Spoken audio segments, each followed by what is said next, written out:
It's time for another episode of Corner of the Galaxy from the Box, the show that gets you behind the scenes of the LA Galaxy and of soccer reporters and MLS experts. Your hosts for the day are Corner of the Galaxy's Josh Guesman and LA Times soccer reporter Kevin Baxter. Let's start the show.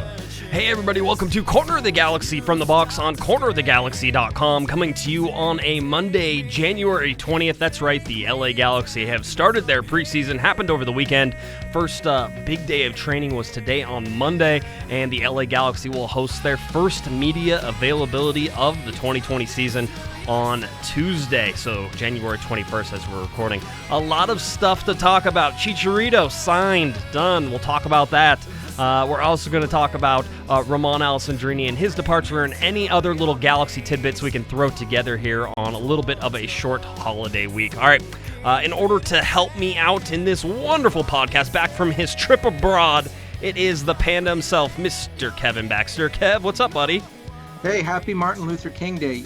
Yes, I was abroad. I'm the only one I think that I know of that made the trip to Curacao, back home, and then to Rome, Italy, 36 hours later. That's kind of a bizarre sort of routing system. But the trip to Curacao was work-related. The trip to Italy was for fun, a little bit of work. I went with my wife, the lovely and talented Mrs. Panda. We wound up spending part of the time in Florence, which you may not know this. Florence was once home to 3 of the 4 artists for whom the Teenage Mutant Ninja Turtles were named. That's what I've heard. I've heard. So that's an interesting I'm glad you picked that up abroad. That's why we send you out there, Kevin. You know, that's one of the is to learn and be cultured like that. A little bit of history. That's a little bit of history. Also saw a Roma game. Okay, how was that? That was great. Roma and Juve, it was a great game. Juve won 2-1. Interesting thing, though, we saw Cristiano Ronaldo score a goal, which is not a big deal. He scored on a penalty kick. And it just got me thinking, you know, after he scored, he ran to the corner flag and did his celebration, and people went crazy. Why do players celebrate after a penalty kick? I mean, I guess if it's the winning goal, I get it. But that's kind of like going nuts after a free throw. And because, I mean, you know, you should convert a penalty kick, right? About 90% of them or more are converted. I think if the goalkeeper stops the penalty kick, he should get to run over to the corner flag and celebrate. But that never happens. And so I just thought Ronaldo scored like 11 million goals lifetime, and he's on a penalty kick, and he goes crazy. And speaking of penalty kicks, I don't know if you saw this game in the Turkish league this weekend where it was in stoppage time. Goalkeeper stopped the first penalty kick, but it was allowed to be retaken, and he was given a yellow card because apparently he came off the line too soon. Right. Stopped the second penalty kick, the retake, came off the line too soon again, according to the referee, who gave him a second yellow, which means expulsion. Right, red card now. Yep. Mm-hmm. Right. So they tried the penalty kick a third time, this time with a field player as the goalie. He stayed on the line and stopped it. So stopped 3 penalty kicks in a row, 2 by the goalkeeper, 1 by a field player, and won the game. Well, you know, there's different ways to get everything done. Now those guys should get to celebrate. I was gonna, you know, you need to. Soccer's supposed to be fun. I say celebrate. And first of all, the rule where you take off your shirt is ridiculous. Like, you know, the yellow cards, that's stupid. We should get rid of that. But you know, if you score goals in soccer, even if it's a penalty kick, scoring is hard. Even if it's a penalty kick. So let's celebrate them all. Why not? And by the way, definitely allowed to celebrate against any old team. So if you have an old team and there's people always get riled up about this, I'm like, no, celebrate all you want. All you want, celebrate. You score a goal. Scoring goals is hard. You get to celebrate. So I don't know. That's my thinking on it. Let's talk some Galaxy. I know it feels like anything happened. Did he get any players recently? No, it was quiet while you were gone. Lose anybody or sign anybody, anything like that? I was going to say, do you plan your vacations around like breaking news? Is that what you do? Because it seems like every time you leave the country, stuff happens. Yeah, this was poorly planned this year. Normally we try to take our European vacations in December because we like to go to Christmas markets and stuff. And this time we couldn't get it together in time. We had some charity work we had to do just before the holidays, and the calendar got away from us a little bit. And I thought, well, what the heck, you know? Why not go during the winter transfer window? Nothing will happen. No. And not only that, but I missed the MLS Media Day as well, which is always one of my favorite events of the year. So yeah, this was bad timing on my part. I've got to I've got to start working on next year already. I was going to say, I miss MLS Media Day because this time they didn't put it on a weekend. They put it in the middle of the week, which is harder for me to make. So yeah, I didn't get to make that either. But we talked about that on Thursday. Sophie was there, Delmy was there, so we got some insights there from Media Day and all that fun stuff. I guess the big news. This is, of course, going to be big news to people who don't listen to Corner of the Galaxy, Kevin, because you and I have been talking about Romain Alessandrini not coming back to the LA Galaxy for, what, months? Yeah, and really the sort of the Galaxy's hand was tipped at MLS Media Day. Speaking of that, when Alexander Katai showed up wearing Alessandrini's number 7 shirt, yeah. So. Yeah, I mean, it all made sense. Again, we've talked about this. That at first, whenever the season ended, it looked as if the LA Galaxy, and they said so themselves, were in negotiations to try to bring back Romain Alessandrini. It didn't seem like those negotiations went very far, and it's been silent now for a while. And we've told you that basically, and I've been saying it, Romain Alessandrini is gone. The only reason we couldn't say that he was 100% gone was because if he didn't sign with anybody else, Kevin, he could always come back and sign for the Galaxy for $60,000 or whatever the maximum or minimum budget is on a senior player like that. So we could never say 100% for certain, but we knew that he wasn't coming back. So Romain Alessandrini took the guessing out of this finally when today on Instagram he put out a statement to all of his fans and some of his friends, and he says, "My journey in LA is officially over. I gave you my heart during the past 3 years, a lot of ups and downs for sure, but it has been the best 3 years of my life, and I will keep in mind only the positive things I've learned and the beautiful moments I've lived in LA on and off the field." So he goes on to say a whole bunch of great things. Basically, it's always interesting, Kevin, whenever you look at guys like this, because I said in my article, it's really hard to predict whenever guys are signed. In fact, it's impossible to predict when guys are signed how they're going to turn out in terms of how they're going to turn out to be as a player, how they're going to turn out to be a guy on and off the field. I mean, if they've been to prior clubs, you can sort of get an idea of what you possibly could be getting. But you never know the fan favorites. Whenever the LA Galaxy drafted AJ De La Garza in 2009, they didn't know he was going to become a fan favorite. Because there's a certain mix of things that have to happen, and I'm not sure I even understand what all of them are, but something happens along the way where fans seem to gravitate towards certain players, and like AJ, like Romain Alessandrini. Romain Alessandrini was a fan favorite. I'm watching social media today. I'm seeing all the posts on Facebook, on Reddit, on Instagram, and everything else of all the people posting their pictures with Romain Alessandrini, and maybe that's a large part of it. Everybody feels like they got to know the man, but he's going to be sorely missed from this Galaxy team, not for so much, his play. Certainly his play was missed in 2019, but he didn't get to play a whole bunch in 2019. But, I mean, just more for the personality that this guy had with the LA Galaxy. I think it's an interesting just sort of character study about a guy who left Marseille, Kevin, and the fans there didn't want him. He had a falling out with them. In fact, there were fans on the LA Galaxy message boards from Marseille saying, "We glad you have him. We don't want him." They were trying to warn us about Romain Alessandrini, but what we got was a guy who went out there and just battled like crazy. I mean, if you want to talk about a guy who was fun to watch, it was Romain Alessandrini. 100% on the field every time, left gasping and out of breath at the end of every single game. Well, there's a couple of things. First of all, I think the falling out in Marseille had a lot to do with the fact that Romain Alessandrini was from Marseille. He grew up there. He grew up as a Marseille fan, and he was invested in the club emotionally and in other ways. And when things didn't go well, I think he was a guy that even here wore his heart on the sleeve a little bit. Let's remember there was a time when in the 2017 season, I believe it was, when the Galaxy were really struggling and playing very poorly. And there was a supporters group that refused to leave the stadium until someone from the team came to talk to them. Who was it that showed up to talk to them? Romain Alessandrini. Romain Alessandrini. Yep. Exactly. Here's a guy in his first year, halfway into his first year, and decides he's going to become the spokesperson for the club. And that was the year with the late great João Pedro. Yep.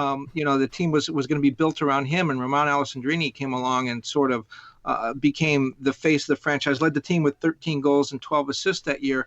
The other thing about Romain Alessandrini is, he was committed to LA. If you remember, he bought a place, he bought a condo. He and his girlfriend had a baby that first year. They had a daughter, Naomi. He and his girlfriend, Fiona, had a daughter who's now an American citizen, Naomi. Right. Romain talked about getting a green card. He talked about perhaps someday becoming an American citizen. He wanted to stay in LA. He may still stay, who knows? But he was very committed to the team and to the fans. That first year, when most players, all the European players basically go home in the winter, he stayed in LA and worked out at the Home Depot. Well, there's then the StubHub Center, yeah. It was then the StubHub Center. Yeah, stayed there and worked out all winter. His girlfriend did go home. He stayed here and worked out. So he was definitely committed. And I think the reason I think he waited till today for the announcement was today was the official opening of camp. I think he didn't want to close any door until the door was closed. But I think when camp opens and you're not on that roster, and again, the new acquisition gets your number, I think by then he kind of knew what was going on. I did talk to some Galaxy, high-ranking Galaxy officials. They had a very positive feeling about Romain. They liked him a lot. They wanted to find a way to bring him back, but not as a designated player. One quote I got was from an executive with the Galaxy where he said, Romain's a very good player. He's a difference maker, but he's injury prone, and an expensive player not on the field hurts you. And so I think they felt like, yeah, he would be a guy that maybe if he wasn't a designated player, maybe if he was under $1 million, they might think about bringing him back. But you can't go to a guy who's a DP making $2 million a year and say, hey, would you come back for 300 or 400,000? I think Romain might have done it, but I think that they felt like that might be a little bit of an insult to him. It was better to let him go than to try to bring him back at a quarter of the salary. They liked him. He didn't do anything wrong. It wasn't one of those things where the team was glad to see him go. There are other players that we know of where the team is glad to see him go. This was a case where they appreciated everything he did, and I think you're right about why he was loved by the fans. He gave everything that he had. Yeah, it was, and that was the thing, and I think that often maybe even led to some of his injuries. I think that he overplayed sometimes, that he tried too hard, and I know people are going to say that's impossible. But it's a 90-minute game, and Romain very often looked exhausted and without a single ounce of energy left at the end of some of these games, and you just have to wonder what kind of toll that takes on his body. But as far as we're concerned, and talking to him in the press, he's always been an extremely nice guy to us. I mean, you couldn't ask for more. Tried to speak in English. His English was pretty rough whenever he started and was pretty good whenever he left. So all those things. It's really the 5 games played. You look at that in 2019, 281 total minutes. He missed 3 of the first 8 games that the Galaxy played in 2019, then got injured, 16 minutes, I think, into a 2-1 win with the Houston Dynamo on April 19th. And then that was it until the playoffs. But you look at the impact that he's had, 61 games played. He has 24 goals and 22 assists. That is, 46 contributions whenever it comes to either scoring or assists. So with 61 games played, he contributed 46 times to the score sheet, whether that was an assist or a goal. That's a really strong ratio whenever you look at that stuff. But look at the fact you talked about his injury. That was a devastating knee injury that he suffered that knocked him out for most of the season, required surgery. And I think most people wrote him off. That was, he was done. He wasn't going to come back. He worked his butt off and got back in time for the playoffs. Yeah, I mean, he did, and had 2 assists. Kind of stuff had 2 assists. 2 assists in the playoffs. I mean, this is a guy, again, you had that quote, and it's a difference maker. This is a guy who had 2 assists. He came in, hadn't played basically the whole season, for 31 games, comes in the playoffs, has an assist in the Minnesota game, has assists in that loss to LAFC. So he is a difference maker. He was a difference maker. I've seen some really bad takes by people saying, oh, you know what, I was never that impressed with him. And you look at what he was able to do in 2017, when it was the worst season in franchise history, but yet this guy goes out there and puts up 13 goals and 12 assists in 2,400 minutes. In 2018 even, where we talked about his injuries starting to stack up a little bit. Only 26 games played, 23 games started, but still 11 goals, 9 assists. He was a guy who added to the score sheet and who was dangerous. He wasn't always perfect. It wasn't always great. He didn't always make the best play. But I think if you're looking at what the Galaxy got for their money, I think that out of those first 2 seasons, they probably got what they paid for. It's just the 3rd season that really sort of sticks out there as it being expensive and probably ended up costing the Galaxy a deeper run in the playoffs. Well, when you talk about the money he made, let's look at the fact that over the 3 years of his contract, he made less over those 3 years than Giovanni Dos Santos made in one season. Yes. And who contributed more? There was one little, I don't want to say a dark spot, a little bobble along the way. And there was in the middle of the 2018 season, he and Ziggy had a little bit of a falling out. Ziggy wanted him to track back on defense. That was the one thing that Romain really didn't do well. He wasn't the most disciplined player in the world, and Ziggy wanted him to play a little bit more defensive-minded. And there was a period where Ziggy sat him to try to get his attention, and they had a number of heart-to-heart talks. And Ziggy didn't bend, and eventually Romain came around to his side of it, I think. Other than that, I think he was sort of the ultimate team guy, and that's why I think the fans loved him, because it was clear that he was giving everything that he had to give. Yeah, it's again, this is not surprising if you've been listening to the podcast. I've been telling people for, I don't know, at least a month that he was, for sure gone. I had asked, the Galaxy a bunch of times, when are you going to announce that he's gone? And it's like, it's not really our announcement. He's out of contract. It's whenever he decides he wants to say something, and so we knew, and we also knew there was the slimmest of slimmest chances. Somebody actually asked me, they said, what is the chance that Alessandrini comes back to the LA Galaxy? I said he's 99.9% gone, so that 0.1%, there's your chance, and that just didn't seem in the cards, and didn't seem like it was going to happen. So Romain Alessandrini departs from the LA Galaxy. For the most part, I've only seen people say nice things about this man, and his contributions off the field certainly are as important as what he did on the field, and that's why I'm able to see all these pictures that people took with Romain Alessandrini, is because that guy always stopped and took pictures. I mean, it's fun to watch whenever that happens, but Romain Alessandrini is a guy who somehow was able to come in and wrap the colors of the club around him and sort of elevate that. I wrote an article over on cornerofthegalaxy.com that you might want to check out about Romain Alessandrini and his going. Have one good line in there. There's a bunch of real just sort of crap up and down, but there's one paragraph in there that's almost good, so you should check that out. See if you can find that paragraph. So who wrote that one? Who wrote that paragraph for you? Yeah, I was going to say it was probably somebody else. No, it was actually me. I stumbled across one. Well, I just want to add that in that Galaxy executive I talked to, when he talked about Romain saying an expensive player not on the field hurts you, I need to add that he was also speaking a little bit in the context of Jorgen Skjelvik. Yes. Being $1 million defender who didn't even dress, I think, for the last 7 games in the playoffs. So I think we can expect to see an announcement about Jorgen Skjelvik's future soon, and I don't think it's going to be with the Galaxy. Well, with Jorgen, everybody, I got tagged in probably every picture that they showed of Jorgen at camp. Which isn't surprising. I wasn't surprised that he showed up for camp. I just don't expect him to be there whenever the season kicks off. So no, he has to come to camp or he doesn't get paid. I mean, that's part of the contractual thing.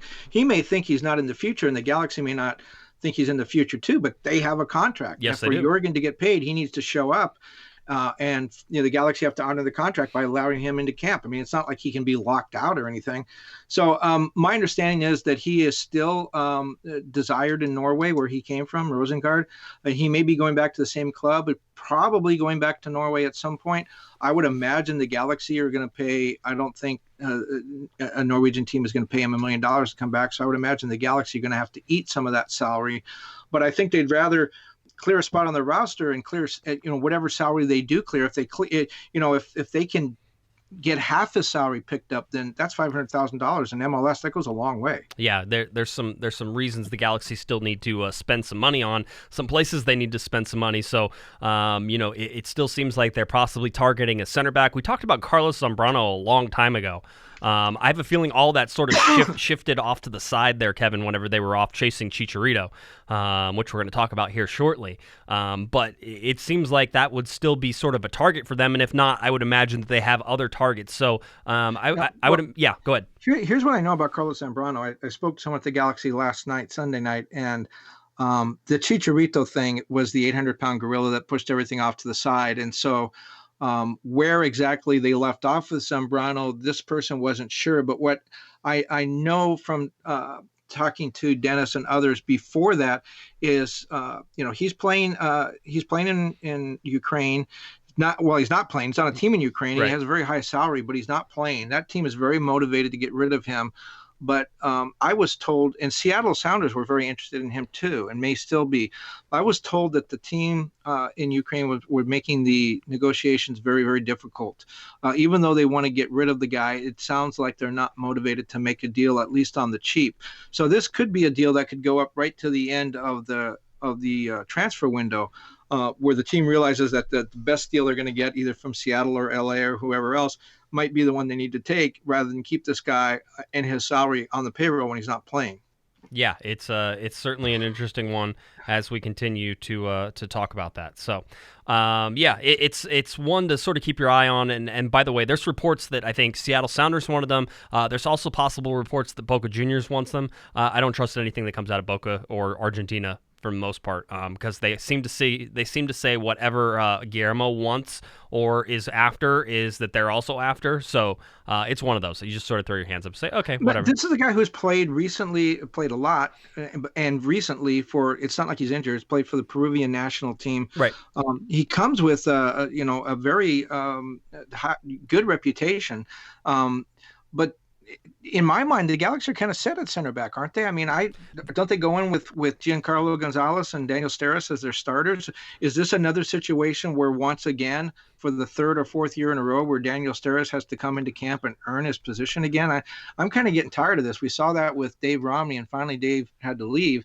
Daniel Steres led all defenders in starts last year in minutes played, and I thought he had a great season. And if he's coming into camp again having to audition, that just seems unfair to me. Yeah, I would think that Pipo Gonzalez has to audition, and you're talking about a guy who's a national team player who played in World Cups. I mean, this is a guy who really he shouldn't have to, but after the season that he had last year, how can you sit there and say that you have any confidence in Pipo Gonzalez? So I think that there's enough there that you bring in another starter at center back, or at least somebody who can jockey for position.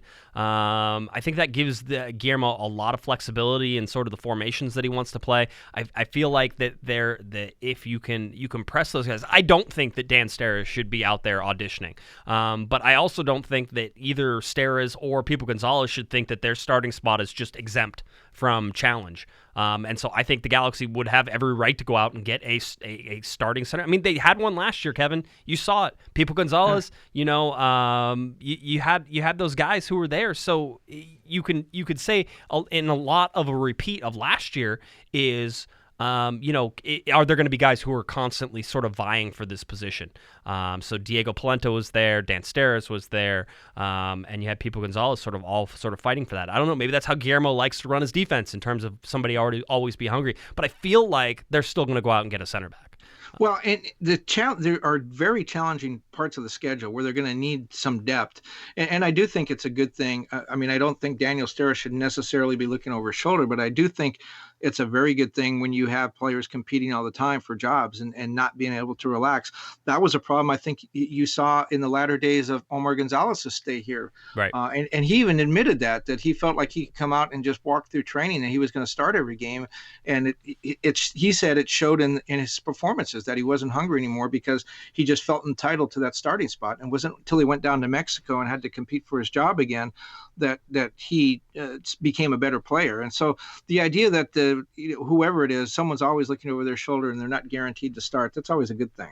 It is. Let's move on now. Let's go to the Chicharito signing. That's a guy who's probably going to start. I imagine, it feels like that right now. It's, I don't know. I think he's going to be a super sub like Zlatan was going to be whenever he came in. Hey, that's what I thought. That's what you thought, too. Okay. What an idiot, huh? I remember when I the thinking was solid. Right. The execution was bad. He was coming off an injury. He was an old guy. He was coming over here. I really thought he would be hobbled. He was in much better condition physically than I think any of us thought.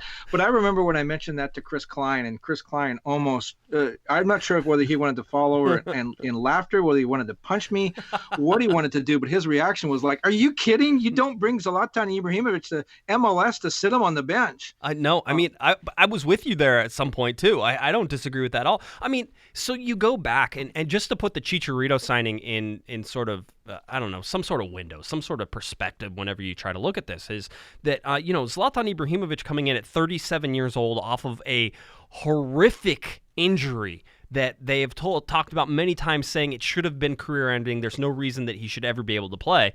And he comes in. It was a risky signing in terms of you didn't know what you were going to get, and you were betting a certain amount of money, at least in that first year, not a ton of money, but a certain amount of money on the fact that you were going to get something, right?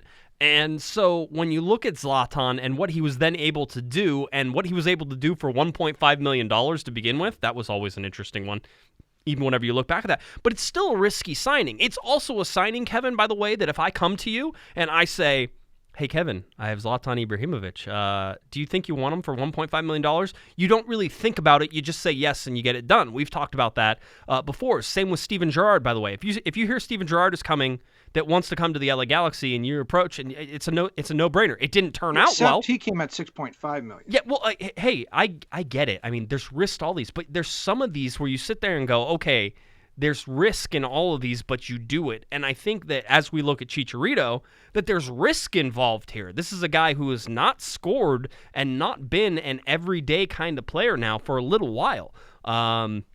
So if you're looking for him to be the center of your offense, there's some risk involved that he's going to be able to produce the level you expect him to be produced at. And you can talk yourself into it really easily by saying, oh, well, he's coming to Major League Soccer. And let's face it, the level of defenses in MLS is a little pathetic. And that's across the league, not just on the LA Galaxy, across the league. There's a reason that goals have been scored at a record rate in recent years. And it's because more focus has been on offense than it has been on defense. Okay, that's fine. All those things make sense, and we can agree on all that.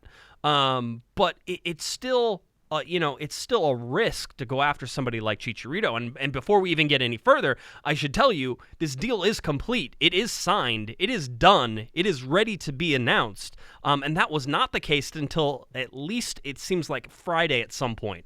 Either Friday or Saturday of these last days, the deal was not complete in terms of sign. Now, everybody could have agreed. The paperwork could have been faxed between the two parties and that type of thing, but it had not been signed until basically Friday or Saturday, whenever everything was finally done and signed and dried and all that stuff. So yeah, and I think it'll be announced Tuesday morning. Some of you may have already Tuesday morning may be gone, but before you listen to this pod. But you're right about the other thing. The MLS season is 34 games long, and we're talking about a continent-sized country.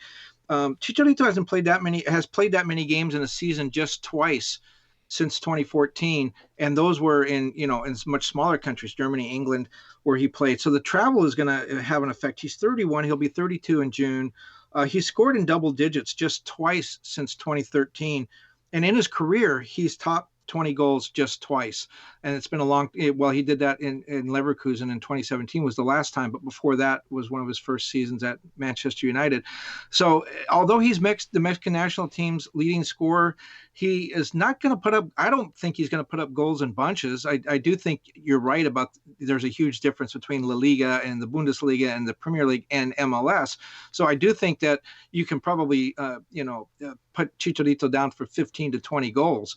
But that's not going to make up for it by himself. He's not going to make up for what Zlatan did. Zlatan had 30 goals, 7 assists. That was almost 2/3 of the Galaxy offense last year. Yeah, but outside of one other player in Major League Soccer, currently nobody's going to make up for the amount of goals that Zlatan, scored. Only Carlos Vela scored more goals than Zlatan last year. So there's only one player right now in MLS that might single-handedly be able to replace somebody like Zlatan Ibrahimovic. And having said that, you don't need that, but you are going to look for production across different ways. So you're going to look for production from, Alexander Katai. There was a reason they brought him in. They're expecting him to make a difference. You're definitely going to be looking for goals from Christian Pavón, although I think that anywhere between 10 and 15 goals from somebody like Christian Pavón is more than enough. He's mostly an assist guy.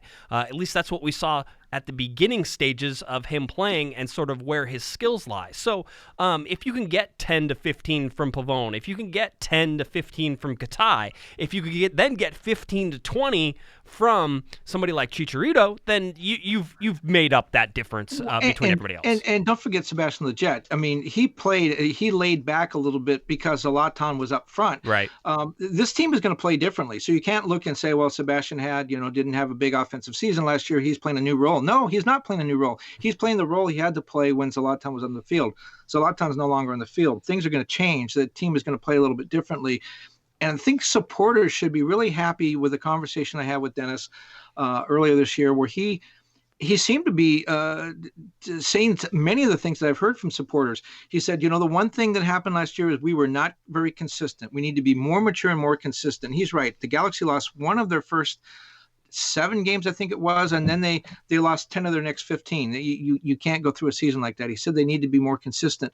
And he said, as for making up for Zlatan, he said, you can't make up for that with one person. But he said, so it's going to be a group. It's going to be a collective. They're going to have to make up for those 30 goals that have left. 40. By the way, if you look at all the players that have left, 43 of the Galaxy's 58 goals are gone. So they have to make up for those. And Dennis was very clear. It has to be a collective. And without naming names, he said there's a lot of players on this team that have to step up. There's players that can be more productive, and they need to step up, and they need to play the way that we know that they can play for that to happen. And he sort of was serving notice that some of these guys might be on a little bit of a short leash, that they're going to have to produce if they want to play. Yeah, I mean, that all makes sense. I mean, you look at guys. I'll call out some of the guys. I think guys like Sebastian Lletget need to step up. I honestly think, and you're going to think this is crazy, but guys like Christian Pavone need to step up. Guillermo Barros-Schelotto says we expect more last year, so he's going to need to step up. Jonathan Dos Santos, as great as he was last year in the positions that the Galaxy asked him to play, he needs to be better. And it's not so much better at covering more ground or being, on the ball more, Kevin. It's more just scoring goals. It's being an offensive threat, not just a defensive sort of box-to-box guy, but he needs to score as well. So you're going to need those guys to step up. I think you're going to need guys like Rolf Felcher to step up. You need guys like Daniel Steres to continue his ascent. He can't take a step backwards either. Pipo Gonzalez certainly needs to step up. So you look at these guys across all these different things, and there's some real chances for them all to step up and make this. And this Chicharito deal is really based upon the fact that they expect other LA Galaxies to get better. And maybe that's because it's a different system without Zlatan Ibrahimovic, Kevin. Maybe it's because, the Galaxy are expected to play more of a high-pressing 4-3-3 without Zlatan. It's a bunch of different things that should put the LA Galaxy in better positions this year. And having said that, the changes that get made by Dennis DeClosa and by Guillermo Barros-Schelotto in this offseason are all things that sort of you get to start judging now and seeing how the pieces fit together. There's sort of this myth that goes around that I've seen many times that the Galaxy needed to focus on defense last year. And you and I both know, Kevin, the Galaxy did focus on defense last year. They brought in a bunch of defensive players, but the defense didn't get better. So some of those players are no longer with the LA Galaxy, which is sort of what happens whenever things don't pan out. So they're looking for pieces that fit together this time, and this Chicharito signing is an important piece to sort of putting that whole 4-3-3, more attacking, more high pressing, more pressure puzzle together for the LA Galaxy. Well, Dennis knows Chicharito very well. Dennis was with Chivas de Guadalajara when Chicharito came up. He knows his dad, who was a coach there for a while. He had Chicharito with the national team for a long time. So they know each other very well. And Dennis is aware of what he can do. And Dennis was very clear. He said, we need to have a personality as a team. That we didn't have that last year. We had Zlatan. We were firing high balls into the box and letting them head it in. That is not a sustainable style of play going forward. Guillermo Barros-Schelotto came in from Boca Juniors with a very defined style of play, a 4-3-3, high pressing, attacking. Chicharito can play that. Yes, he is a poacher. That's been his reputation. That's how he scores goals. But he played the 4-3-3 a lot, both under Tato Martino and under previous coaches with the Mexican national team. He played that style in the World Cup. So he can play that style. He fits that style. And so I think you're going to see the Galaxy play a different way. And Dennis made the point, too, that, when you look at our defense, you just don't look at the back four and the goalkeeper and say, we've got to make changes there. If we're going to play stylistically a different kind of game, then the defense is going to be asked to do different things. And, as Bob Bradley says with LAFC, who plays a 4-3-3, probably the kind of style that Guillermo's going to play this year. Bob's always been very open that the defense is not the responsibility of the 4 guys on the back line. It's a team concept under this style of play. And that's why you're going to see, I think, the defense is going to be asked to do some different things. And so maybe just saying, we need a big, strong center back is not sort of the philosophy that's going to work with this style. So I do think Chicharito fits this style much better. I do think the Galaxy will Dennis said it's a 3-year project to rebuild this team, and they're halfway through it this season. So, we'll see what happens. One thing, though, that I think bears needs to be mentioned is, if you remember, if you go back to 2017 after Bruce Arena left, the Galaxy went really cheap. They dumped all their veterans and tried to put together a team of academy players. And you remember, They got rid of $10 million in DP salary alone. The result was the worst season in franchise history. Clearly, that wasn't the Galaxy's MO. That wasn't the way the Galaxy have been put together. They've always been kind of the New York Yankees of MLS, the big established franchise that spends money and goes after the big name players. I mean, look at the guys that have come through here. You mentioned some of them, but we go back to Jorge Campos, the first international player in MLS history. Then you had Hermosillo, Landon, Kobe Jones, Beckham, Gerrard, Robbie Keane, all these players that come through. The Galaxy are not a team of no-name players. So under Dennis DeClosa, if you looked at what they've done, first they gave Zlatan the richest contract in MLS history. Right. Then they signed Chicharito, who his contract, by the way, I don't think we mentioned this, it's 3 years with an option for a 4th, by which time he would be 36.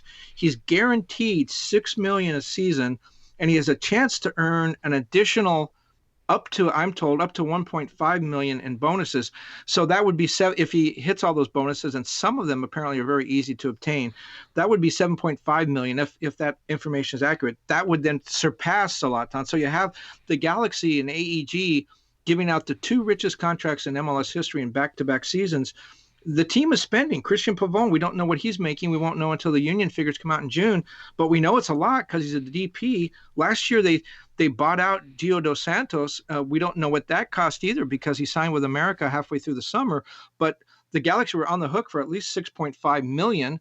So, management's spending money. They have a blueprint now, and they're spending money to make it work. Yeah, it's real interesting. You talked about the incentives, and I heard some of those could even be, likeness incentives, which sort of means, in my mind, licensing in terms of how many shirts, the Galaxy sell when Chicharito gets a certain cut of that. That's something that could be considered that way. I'm not saying that's what it is, but it's those types of things. Or if he does, if they have T-shirts with his face on them, then he gets a certain cut of those as well. So those are some of the things that could push that number up to the 7.5, as well as I would have to imagine some performance bonuses, and those types of things. So maybe win an MLS Cup, get an extra $500,000. Those are the sort of things that you could see. I would guess a lot of it, given with the experience that they've had with Gio and with Romain and injuries and stuff, I would guess maybe it's not so much goals as appearances or how many minutes he plays, those kind of things. But you talk about the marketing part of it. First of all, if I'm Joe Corona, I've got to start thinking about what I'm going to do with my number. He has a number 14. That's Chicharito's number. Yeah, Chicharito's getting 14. Joe Corona actually, I think, changed his screen name on Twitter to Joe Corona 15. So okay. I have a feeling perhaps 15 might be in his future. Well, I know from talking to sport jersey manufacturers and stuff that for the last decade, since Chicharito made his debut with the national team in 2009, his jersey has been one of the best selling in the U.S. Where the Mexican national team is America's team. That's right. And Chicharito's had one of the best selling jerseys. It has been the best selling jersey in Southern California, home to 6 million Mexicans and Mexican Americans. For most of that time. So he comes in with a big audience. I talked to him. I had a phone conversation with Chicharito in November when he was still playing at Sevilla, and we talked about that, and he was surprised. He said he didn't know that. He was very touched, and he seemed very sincere in saying that he wanted to thank all the fans in Southern California, and he didn't know about that popularity, but he was really eager to get to know those fans. And at that time, we talked a little bit about MLS, and he said he was open to coming, but we didn't know that, obviously that was in his future. I expect him, maybe one of his biggest contributions, regardless of how many goals he scores on the field, to come off the field. I think the Galaxy, for all of their success, for all their MLS Cups, for all that, all the things that they've done, and they hold all the MLS records, one of the things they haven't done is really make significant inroads into the Mexican American community here. They didn't make it when they had Jorge Campos. They didn't make it with Hermosillo. Then all of a sudden Chivas came in, and that was the Mexican team. And now LAFC, with their success and Carlos Vela setting the goal scoring record, the Galaxy now have a chance really to win over that Mexican American market. And this is something that the team and the franchise has thought about for a long time. I've been told going back to even 2010 that Tim Lewicki, when he was there as president of AEG, really wanted Gio Dos Santos. It took them 4.5 years to put that deal together, but they were thinking of that as early as 2010 as a way to sort of have some visibility in the Mexican-American market. And now they've signed the guy that if you could pick one guy, and all due respect to Carlos Vela and what he's done, Chicharito is the guy that is going to bring Mexican fans out. Yeah, it's funny because you talked about all of the Mexican players who have played for the LA Galaxy, and there's been a handful. Not to mention just in recent times, Giovanni Dos Santos and Jonathan Dos Santos, and now you have Chicharito, and you look at just what that will do just in terms of. And I was on a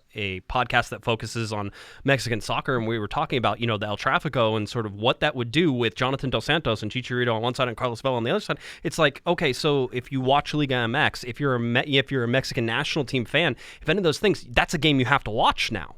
Those are games that you really want to see, and for whatever reason, and I certainly don't understand it, but Chicharito has always been sort of the golden boy of Mexican soccer, and so during his tenure, his popularity, he doesn't seem to get judged as harshly as some of the other ones. I mean, even his move to MLS, which in a lot of ways some Mexican players have made and suffered sort of the wrath of the country whenever they do it. Everybody's sort of talking about, it's a step down for Chicharito in terms of La Liga. But, my argument is, Liga MX is also a step down from La Liga. There's lots of places that are steps downs from La Liga, but they seem to be embracing that step down for him. So I think it's going to be interesting. I'll tell you, what you're going to see at Dignity Health Sports Park. You're going to see the Chicharito jerseys from Chivas from Guadalajara, right? And so you're going to have those Chivas jerseys back in a stadium that at one point that used to house Chivas USA. I just think it's going to be this weird sort of, mix of things that you're like, you never would have imagined that you would have seen it before.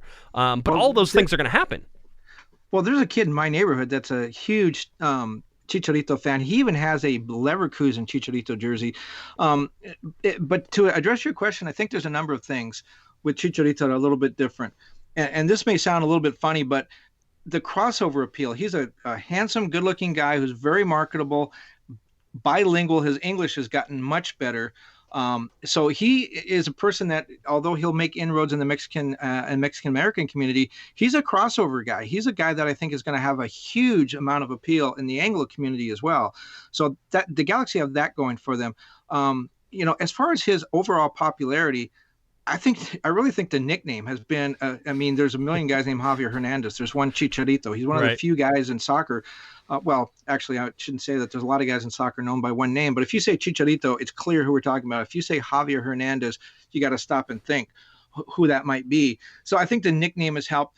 The other thing is he had his father and his grandfather both played for the Mexican national team. His father was a coach in Liga MX, and he's got that choir boy reputation.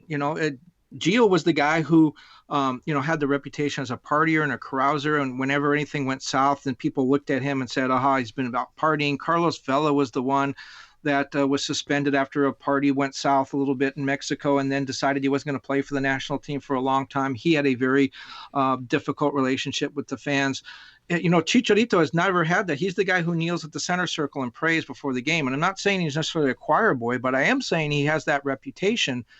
And so I think fans have been a little bit more forgiving because of that reputation. They don't immediately think if Chicharito has a bad game, it's because he's been partying. It's because he had a bad game. That helps him a lot. And finally, I think the last thing is he didn't play much for the national team last year. And at 31 going forward, I don't think he's in the picture for the national team going into the next World Cup. I think Chicharito probably knows that too. And so I think when fans see him come to MLS, they're looking at the fact that, hey, he's coming closer to us. We'll be able to watch him on TV. We'll be able to maybe even go to see him play sometime. When they looked at some other players, they looked at the fact that these guys are coming back to North America and they're not going to be as strong for the national team. They're not playing the best competition week in and week out. I don't think Chicharito has that problem. I think most Mexican fans probably feel like if he stays with the national team, he's not going to be a frontline player anyways. So if he's going to make a move to MLS, this is a good time to do it. Yeah, it's very interesting. As you said, right now the current schedule seems to be the LA Galaxy making an official announcement on Tuesday morning sometime. All these things I should preface with are subject to change, but right now this seems to be the schedule. Wednesday is the possibility of a Chicharito airport arrival. I don't have details on it, but that seems to be the plan right now. Chicharito coming in to Los Angeles on Wednesday. That could happen Tuesday night. That could happen Wednesday night. It could happen Thursday morning. But right now we're also sort of planning on, I know, Kevin, you and I are leaning in that direction, that a press conference will be held on Thursday to make his official introduction to the team as well. And one of the things that sort of ties in with all of that is the fact that the LA Galaxy did not hold their first day of official media availability on Monday, today as we're recording. They're actually going to do it on Tuesday. And when you think about it, what's the one thing, if you would have held it on Monday and you didn't have an official announcement on Chicharito and you were going to have the press come, what were the press going to ask all the players about, and what could the players not talk about? Which would be the Chicharito signing, right? So it makes a bunch of sense that Tuesday morning will be the day, and then the press shows up on Tuesday afternoon. I think you're going to be there.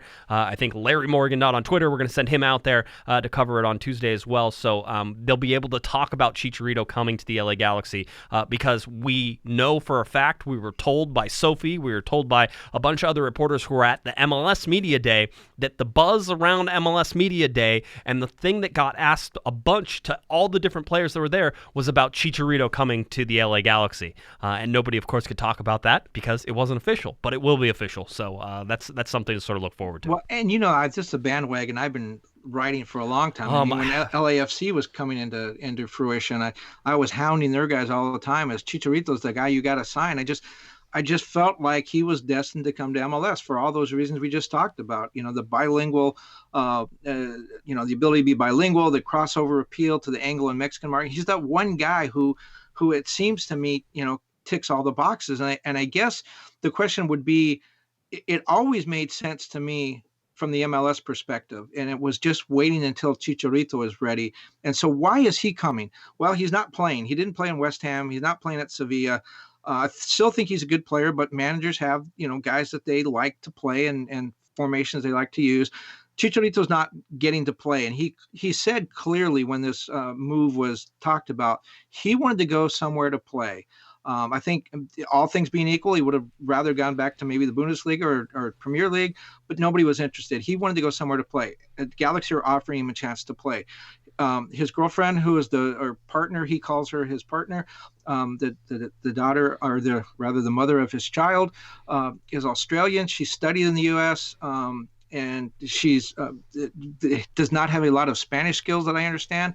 Probably not totally happy in La Liga in Spain. She's going to be overjoyed coming. She's a model. She's going to be overjoyed coming to LA, English dominant city, place where she can, continue her career as a model. I think that's part of it. He's going to be much closer to his parents in Guadalajara so they can come see the baby. That's something that motivated Carlos Vela. And then, with the Galaxy adding those incentives to the contract that makes him want to go out and maybe do a little bit of marketing, do some commercials and stuff, that's going to help him financially in the future. It's going to help the Galaxy. I think it was one of those things that was always going to happen. And the fact that he doesn't have to worry much about the Mexican national team, I think that played into it too. He's not going to take that criticism that Carlos Vela and Giovanni Dos Santos took when they came. So I think for Chicharito, it was finally time for him to come for the MLS. I think this was a move that was always going to happen, and maybe it took a little longer than we thought it would. By the way, if you want to know the rabbit hole that I went through over the last probably week and a half, I will tell you this about his girlfriend, his partner, the mother of his son, is that she only trusts hairdressers in Australia and Los Angeles to do her hair right. So there's another motivation there that I don't think everybody was sort of on there. She would fly 12 hours to get a haircut? I mean, it seems that she would at least go. I'm just telling you what I read, my friend. Okay? This is just, I read these things, I look, she said it. I'm not like it was somebody else. This is the rabbit hole I went down. She only trusts, LA has her hairdresser. That's where she wants to go. We're getting the motivation here right, okay? This is all happening. This is something that Bruce Arena was really ahead of his time on. He knew that LA was part of the draw for these guys. And when he brought Steven Gerrard here and Ashley Cole for sure, I know those two for sure, but maybe it worked with others too. He sold LA above MLS and everything else. It's like, come to LA, has everything that you want here. You can walk the streets without being recognized and hounded by paparazzi all the time. This is the place where you want to be. And when you hear stories like that, like, Chicharito is not going to sign with Sporting Kansas City. When you hear about his girlfriend saying that she only gets her hair done in Los Angeles, and you hear about Zlatan saying he wants to be, a movie star someday. That's why these guys come to LA, and it's really an advantage that the Galaxy, and to a lesser extent LAFC, have over a lot of other MLS cities. And I think that's why you see the big stars in MLS, for the most part, going to New York, LA, and maybe Seattle, because it's a West Coast city. It's a big city and it has a real soccer vibe. But, you don't see a lot of the big name stars going to Real Salt Lake. I think Miami is going to give LA a run for its money, especially with David Beckham, part of the management group there. But this has always been a recruiting advantage for LA. I don't know. The fans in Miami are already unhappy. They're talking about bait and switch. They were promised big names. Camp opens, 0 big names. So they're upset. They're angry. They're pitchforks up in anger. There's 2 things I have to follow up on. One is anytime you mention Sporting Kansas City, I just think about that time you said Dom Dwyer would never leave Sporting Kansas City and went to Orlando. That was so. Every time you make an example and SKC pops up, I chuckle to myself. See, even Dom Dwyer was too big for Sporting Kansas City. That's right. That's how it was. And then the other thing is, I wonder, we talk about, being able to come to Los Angeles and in the relative anonymity for these soccer stars. I mean, Zlatan Ibrahimovic, one of the biggest soccer players in the world, could go, hang out at the Strand down on the beach. And for the most part, yeah, he would get recognized, but it wasn't like he was mobbed. He could still go out and do things with his family. Do you know what Steven Gerrard told me? When he came here, he said on his first day in town, he went with his daughter to Santa Monica Pier. And he said they spent the whole day walking around the Santa Monica Pier. And he told me that was the first time in his daughter's life that he was able to go out in public with her and not be hounded by autograph seekers and people wanting to take pictures. And I said, that's amazing. How old is your daughter? And I thought he might say 3 or 4 or whatever. Right. She was 12.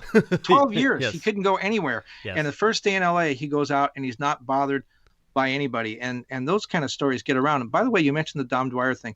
So let's vote. What is my biggest, among all of my screw-ups, what's the biggest one that I had? Saying Dom Dwyer would never be traded, or was it saying Zlatan would come off the bench? I mean, they're both pretty up there, but they're both pretty bad. I was with you on the Zlatan coming off the bench thing. I remember having that conversation with you and agreeing with you on that. So I'm going to say it was definitely the Dom Dwyer thing, so I don't throw myself under the bus on that one. I think, though, if you look at it, and now we have to give you your props, I mean, you willed Chicharito coming to the LA Galaxy. You willed that into existence. I'm convinced there was no rumor before this. Kevin, you do one interview with Chicharito, and you're like, yeah, I think he could come to MLS, and why not the LA Galaxy? I mean, they have a designated player spot open, and next thing you know, I'm seeing like rumors of this stuff, and I was convinced for a good, 30 days that the only reason people were talking about this was based upon your rumor. And if you go back to the rumor tracker, you can actually go and find that rumor, and it says that in that. It says, this is Kevin Baxter's fault. He willed this into existence. Right? I didn't know Dennis was reading my stuff. If that's the case, we're all in trouble. All right. If Dennis listens to the show, if he reads your stuff, if he reads mine, we have problems. Well, right. I was worried when he called and said, how do you say that name again? Chicha. How do you say it?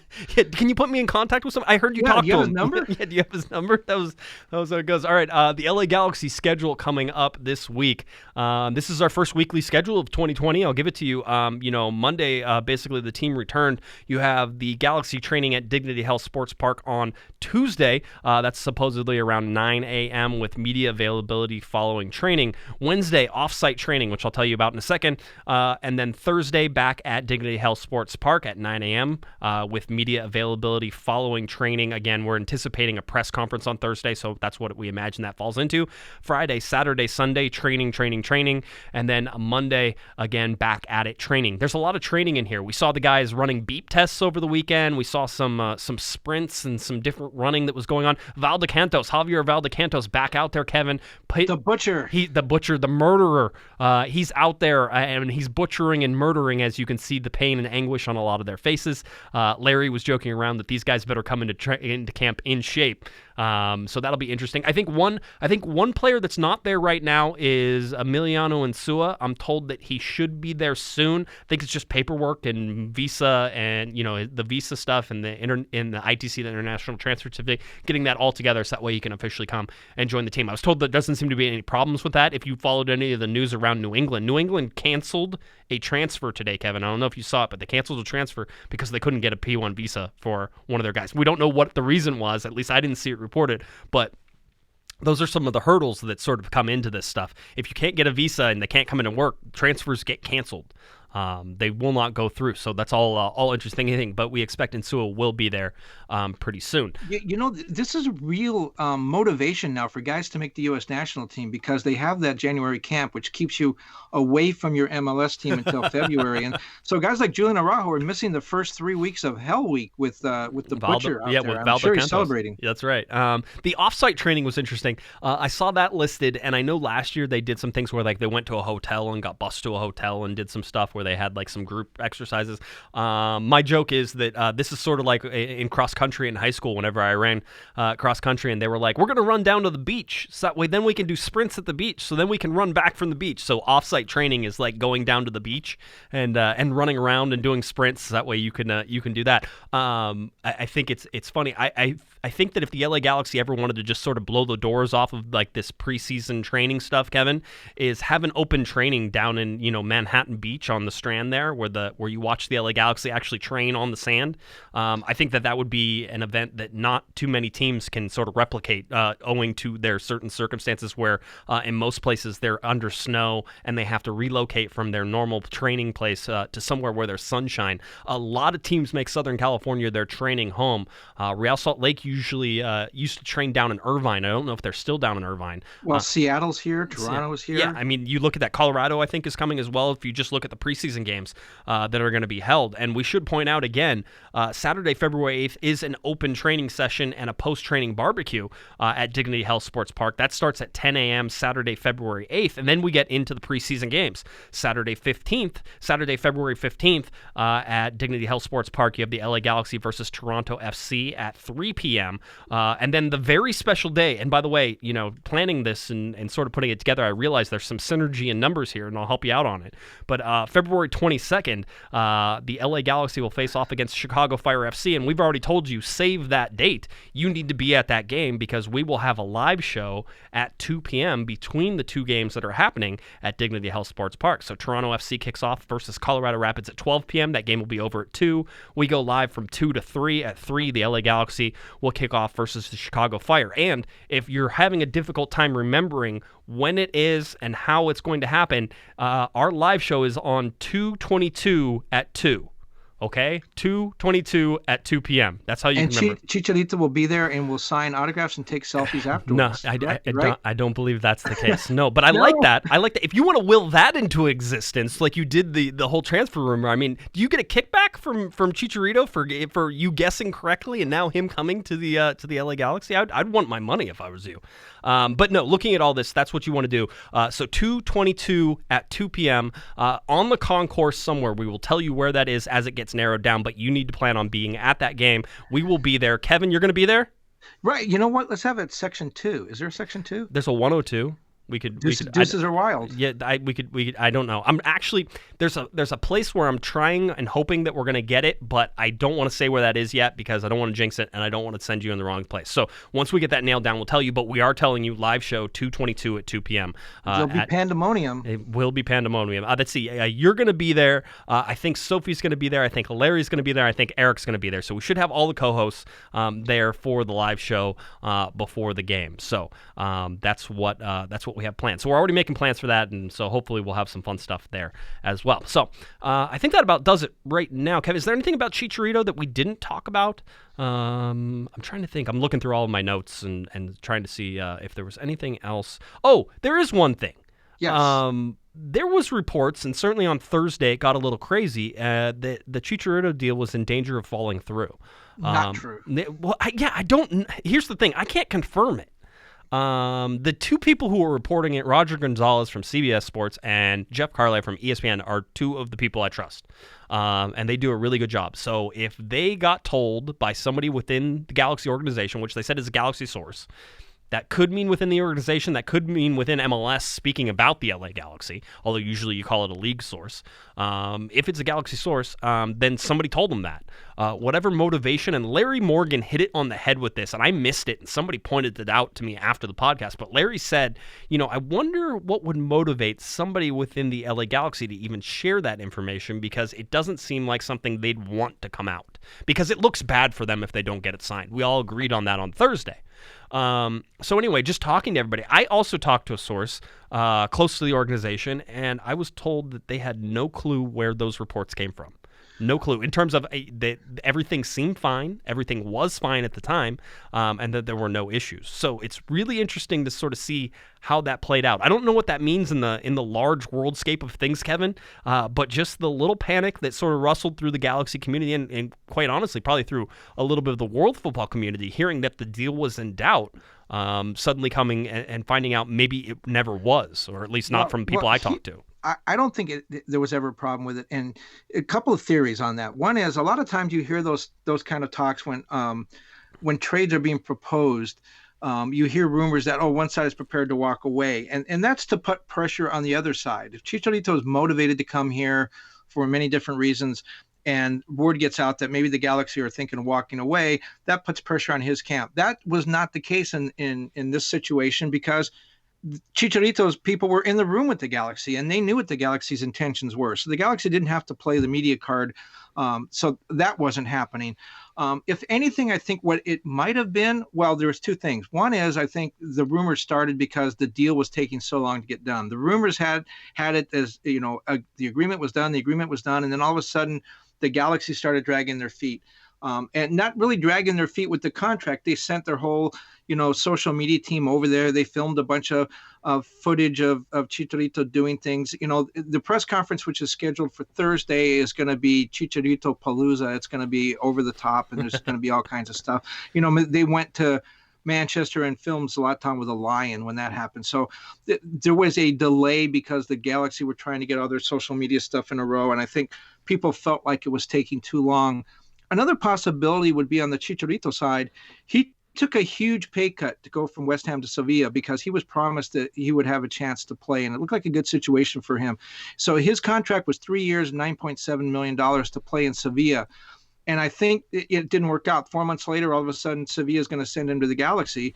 And I think maybe the Galaxy looked at that, or Chicharito looked at that and said, look, I'm not going to do this again. I'm not taking another pay cut. I'm not even taking the same amount of money to make this change. I'm going to a completely different continent to play in a completely different league. I'm fine with that, but you're going to have to pay me a little bit more money. And so he essentially got double what he was making in Sevilla. And I think that could have been part of it. I think the Galaxy may have come into the room saying, look, we're going to take your contract 3 years, 9.7. What do you think? And Chicharito's people rightly came back and said, you're going to pay us to make this move because we're much more valuable to you in LA than we were to Sevilla in Spain. Right. And I think that's a good call by their side. And I think maybe the Galaxy maybe tried to act like they weren't going to go along with that all along, but they were too deep into it. They had to meet his demands at some point. And there may have been a little bit of a dance over that. If there was ever any kind of a hiccup, I think that's what it was. Yeah, like I said, can't confirm a hiccup, but the people reporting it certainly seem to think there was one. And so, it's one of those. You continue to dig. Sometimes we don't hear about these things for months, years, tens of years until people either get fired and they want to talk finally, or until somebody drinks a couple too many glasses of red wine. So that's usually whenever you hear about all the things that happen, and hopefully Dennis can really share a lot of how that happened. I think that'll be one of the things that will be sort of tried to be broken down at the press conference as much as possible. Is how did it happen? There were reports that there were worries about this. Were there any? Are those real, or did everything go nice and smooth? smooth because, I was hearing nice and smooth may have been the way it actually happened. So all interesting stuff to sort of put in your back pocket, but the LA Galaxy have landed Chicharito. I can tell you, and I confirm, the signing was complete on Friday or Saturday, and that's when it was officially done. So we don't have to talk about done in quotation marks anymore, and on Tuesday morning, unless the schedule changes, the LA Galaxy should announce Chicharito officially. So that's what Chicharito's coming? What? Who told you that? Did you wrote an article about that? It's just a rumor. I never thought it was a good idea. That's what, he's coming off the bench. He's coming off the bench for sure. With Dom Dwyer. That's what we got. Again, save the date, 2/22 at 2 p.m. at Dignity Health Sports Park, live show, Corner of the Section Galaxy. 102. And don't say people are going to believe that, and then they're going to go there, and they're going to be like, you guys aren't here. I'll have a map eventually when we figure this all out and get you guys going. So that's how it goes. All right, lots of events coming up for the LA Galaxy. We told you about those. Chicharito coming. The LA Galaxy still have to fill out a roster. I've got, I think, 21 players on the roster right now with Chicharito. Maybe 22 with Chicharito. That means 8 more still to fill out. There's going to be some depth signings, and I wouldn't be surprised if we show up to training tomorrow there, Kevin, and you see some trialists in there as well, some guys that you don't recognize. I also think there's a whole bunch of LA Galaxy 2 guys there as well, so you're going to have to sort of sort through all those, and we'll try to do our best to do that. All right. Anything else, sir? I guess that's it. Yeah, we're good. That's good. I'm glad you're back. It's nice. I didn't like texting you whenever I knew it was, 3:30 in the morning, although I was hoping you were secretly up every night, waiting on all this Chicharito stuff. So, well, I did write a Chicharito story from there, and Mrs. Panda was none too pleased about that, so I had to kind of lay back after that. I understand. You do the Lord's work, and we appreciate it. All right. If you're looking for Mr. Kevin Baxter on Twitter, it's at KBaxter11, and of course, go to LATimes.com for all of his soccer writing. That's where you can find him. All the stuff covering Chicharito, all the stuff covering the LA Galaxy, soccer in Southern California, U.S. men's national team, the women's national team, soccer in the United States, and sometimes even around the world. Kevin has you covered right there as soccer writer for the LA Times. Check it out. If you're looking for me on Twitter, it's at Jay Guesman, JGUESMAN, and of course at Galaxy Podcast. Cornerofthegalaxy.com, where you can read all of our articles. A good one about Romain Alessandrini up there you're going to want to check out, so don't miss that one right now. And of course, we'll have all the coverage of Chicharito, Larry Morgan out at training on Tuesday. We'll have updates on that as well. All right, I think that about does it for Mr. Kevin Baxter, the Panda. I'm Josh Guesman. Pato, you've been listening to Corner of the Galaxy from the Box on cornerofthegalaxy.com. Have a great one, everybody. You've been listening to the Corner of the Galaxy from the Box podcast on cornerofthegalaxy.com. You can follow the show on Twitter and Instagram at the Galaxy Podcast, and be sure to check out and subscribe to iTunes, Stitcher, and Facebook by searching for Corner of the Galaxy. And for all of your independent LA Galaxy news, discussion, and entertainment, including this podcast, head on over to cornerofthegalaxy.com. Fans, thanks for listening. We ask that you be kind and courteous to your neighbors as you leave the podcast. We thank you for joining us and look forward to seeing you again. Until then, I'm Michael Araujo, and on behalf of the entire Corner of the Galaxy crew, goodbye, everybody.